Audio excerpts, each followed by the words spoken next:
Today's world of busy city streets, endless scrolling on smartphones, heated social media arguments, cyberbullying and blatant misinformation, isolated commuters, broken families, negative main media news, intrusive surveillance cameras, selfish civil and inter-nation wars. We live in a world that moves faster than ever, a world of endless notifications, algorithms and pressure to perform. Have you ever felt like you were losing yourself in these chaos? Like the world is moving faster than your soul can keep up? You're not alone. In a time of algorithms, constant notifications, shallow interactions, lack of family and friendly support, pressure to conform to societal expectations, staying human, truly human, is one of the greatest challenges of our generation. In the rush to keep up, we are losing what makes us human. We're more connected than ever, yet so many of us feel isolated. We have been reduced to data points, consumers, workers, not people. The modern world feels dehumanized. Have you ever felt like you're fading into the noise?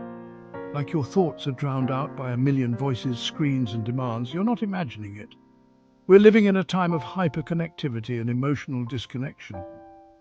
Information is everywhere, but wisdom feels scarce. We can access the world, but can't always access ourselves.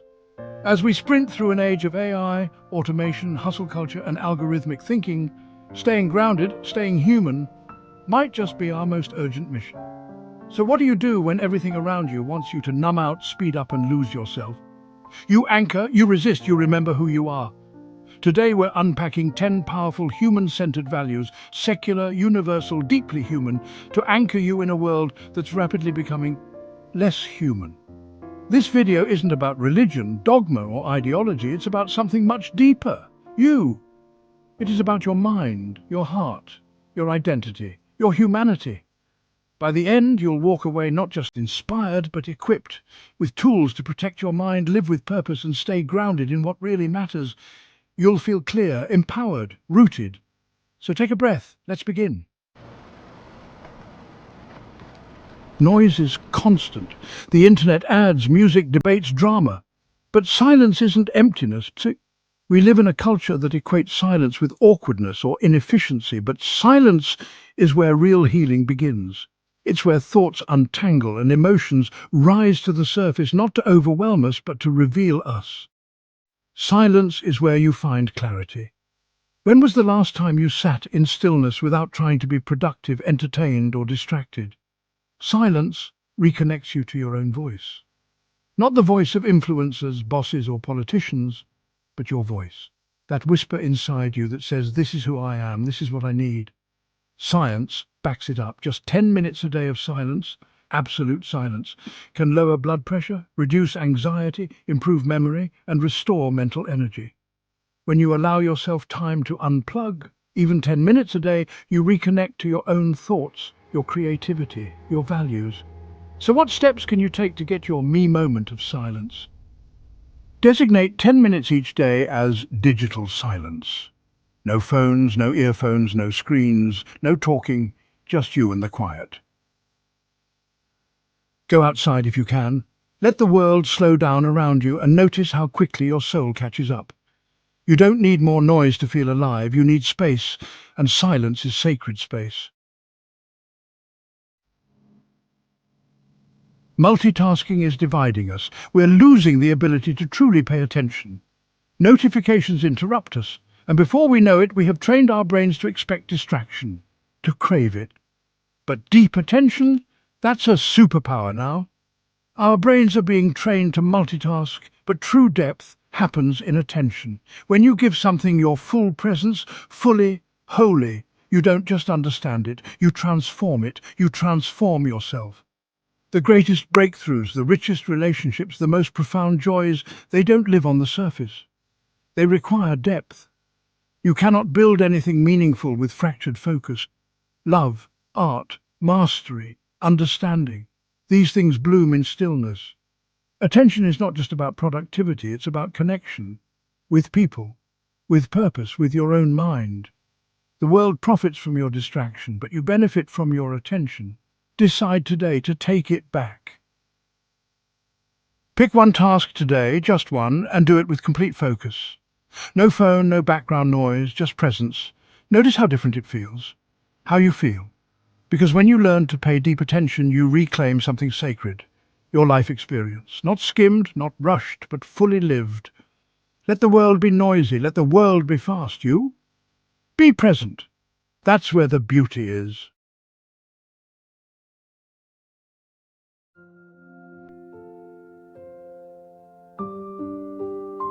Scrolling past suffering daily desensitizes us.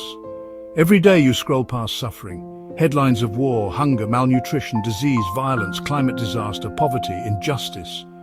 It's overwhelming and strangely numbing. This constant exposure to pain, packaged as content, has a dark side. We become desensitized. Empathy fatigue sets in. We tell ourselves, I can't feel it all. And so, too often we block our emotions away. We feel nothing. But the truth is, humans aren't designed to be indifferent. You are not powerless, you are human, and humans were built for connection. Empathy isn't weakness, it's strength. In a disconnected age, empathy is revolutionary. Empathy is not about carrying the world's pain.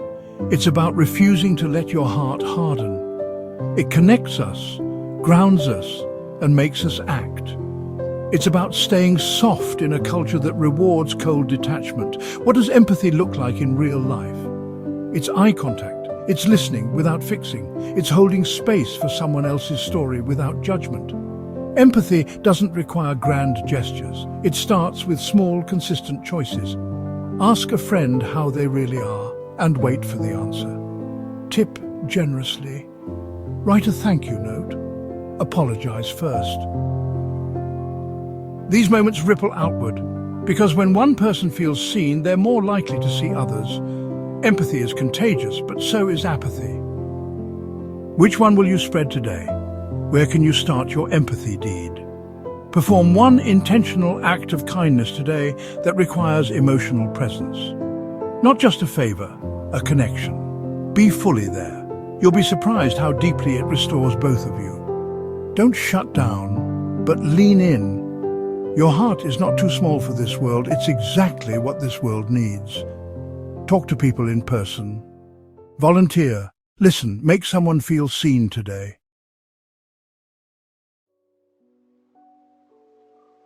What do you actually stand for? Not what your feed pushes. Not what trends say. What do you believe in so deeply that you defend it when no one else will? What truth would you hold on to, even if it cost you something? In an age of noise and neutrality, standing for something has become a quiet act of rebellion. We're told to stay inoffensive, stay agreeable, but progress never came from silence. Humanity didn't evolve by blending in. It grew because brave people stood up and said, "This isn't right." Your values are your internal compass. To stand for something is to care. It means taking responsibility for your values and choosing to live them out loud.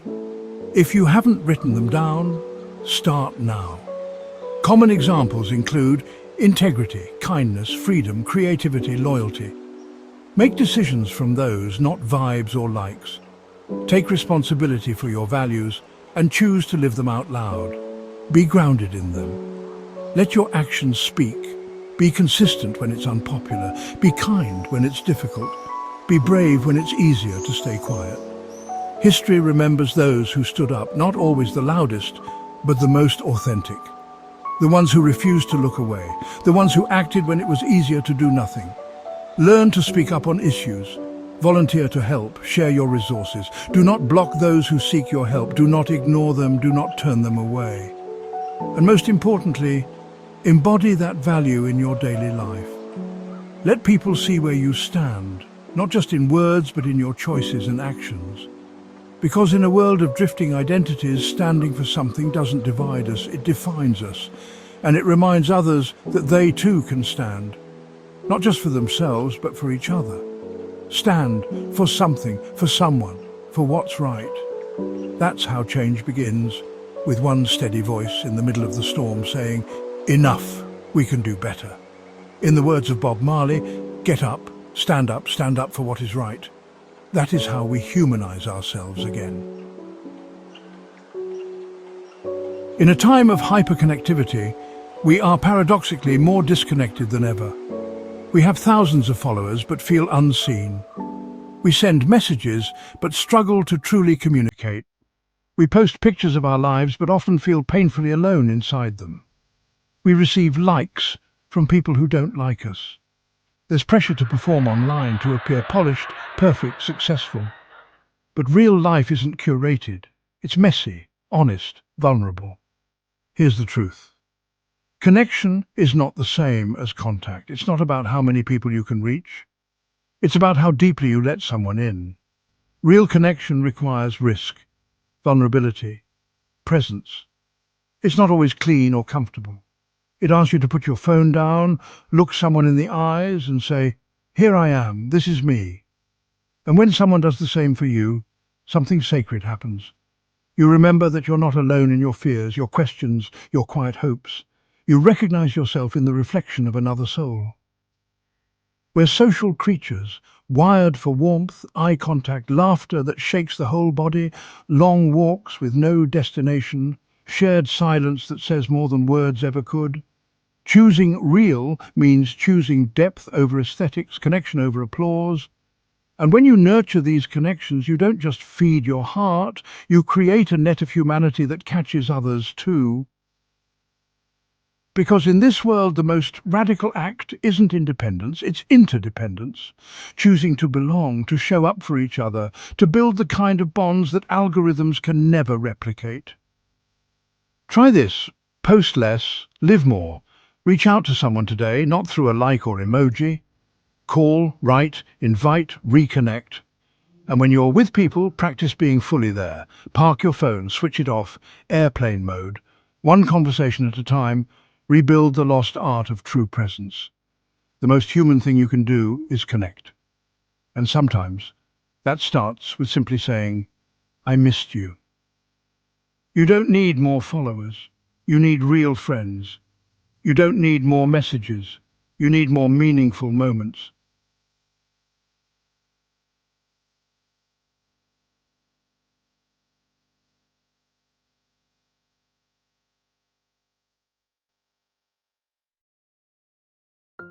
Curiosity is what made us human in the first place. It's what led us out of caves, across oceans, into books, onto the moon. And yet, in a world obsessed with certainty, efficiency and specialization, curiosity has been quietly dying. Today, we are taught to have answers, not questions, to memorize, not to wonder, to scroll, not to seek. In childhood, we questioned everything, but over time, fear took over, fear of looking foolish, fear of being wrong, fear of standing out, and so we traded our wonder for comfort and lost something sacred. When was the last time you looked at the sky, not for weather or utility, but to simply marvel at it? We scroll past miracles every day. Sunrises, acts of kindness, music that moves something unnamed inside us. But in our rush to get through the day, we forget to notice them. Curiosity invites you to slow down, to see the extraordinary in the ordinary. It doesn't require money or travel. It's in the veins of a leaf, the echo of a canyon, the smell of rain on pavement. Curiosity is not a luxury, it's a lifeline. It's the spark that says, what if, why not, how does that work? Curiosity keeps us alive to the world. It breaks the trance of the daily grind and reminds us that there is always more to learn, to explore, to become. Curiosity keeps you young, open and growing. It helps you to ask more questions, to challenge your own assumptions, to wonder out loud. That's being human. Curiosity doesn't require travel or talent, only willingness. Willingness to look closer, to go deeper, to be surprised. Each day ask one new question about life, about others, about yourself. Follow it down a rabbit hole, through a book, a video, a conversation. Let it take you somewhere unexpected, because when you stay curious, you stay open. Open to learning, to growing, to being changed. And in a rigid world, that openness might just be the most human trait of all. Once this week, plan for an awe hour. No goals, no productivity, just seek wonder. Watch a documentary about space. Visit a natural place. Stare at the stars or the sunset. No photos, no phone. Sit quietly in a museum. Let your jaw drop. Let your heart swell. Remember, cynicism is easy. It feels smart, but it closes your heart.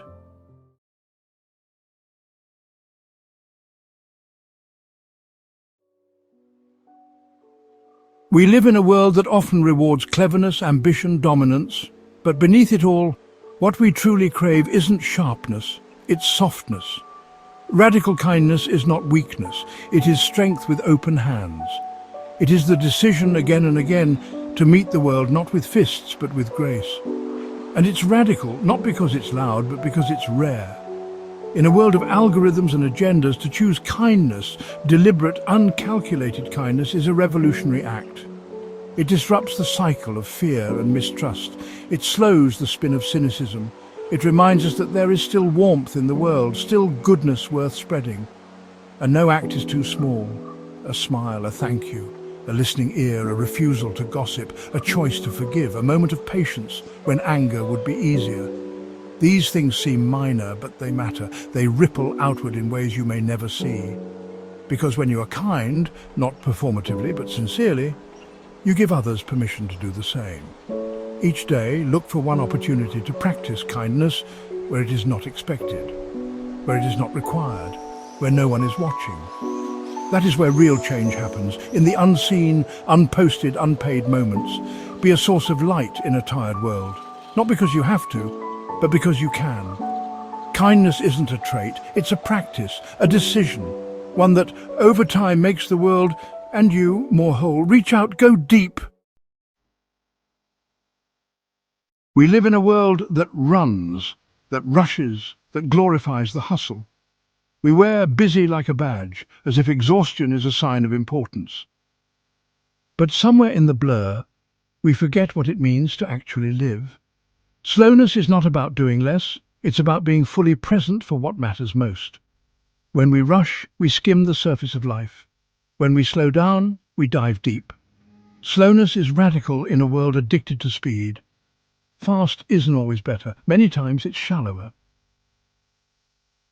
Let things take time, your healing, your craft, your relationships. When we embrace slowness, we reclaim something sacred. The ability to feel again, to feel the texture of time, the breath in our lungs, the pulse of another person's hand in ours. Slowness heals, it clears the static, it reminds us that we are not machines. We are human. We are meant to pause, to notice, to savor. Choose one ordinary task today, walking, eating, talking with someone, and do it deliberately, slowly. Resist the urge to rush. In a world that spins fast and loud, the quiet soul becomes a lighthouse. Dare to slow down. That's where real life begins. In the end, no one remembers the metrics, the likes, the followers, the paycheck. They remember how you made them feel, what you stood for, what you built, not with your hands, but with your heart. You were not born just to consume, you were born to contribute, to leave behind echoes of compassion, courage, and character. Living a legacy is not about grandeur, it's about intention. It's asking every day, what am I sowing with my time, my choices, my presence? Because whether you realize it or not, you're writing your legacy right now, in how you treat people, in how you love, in what you stand up for, and what you refuse to stay silent about. Your legacy isn't just what you leave behind, it's what you live into, moment by moment, choice by choice. Take 10 minutes to write a legacy letter to yourself. Not about success, but about significance. What kind of presence do you want to be in the world? Who do you want to lift up? What stories do you want to tell when you're old and the noise has quieted? You don't have to wait for permission. You don't need a platform. You just need the courage to live like what you do matters, because it does. Live not just for the now, live for the ripple, because your life lived with heart can echo long after you're gone. That is legacy.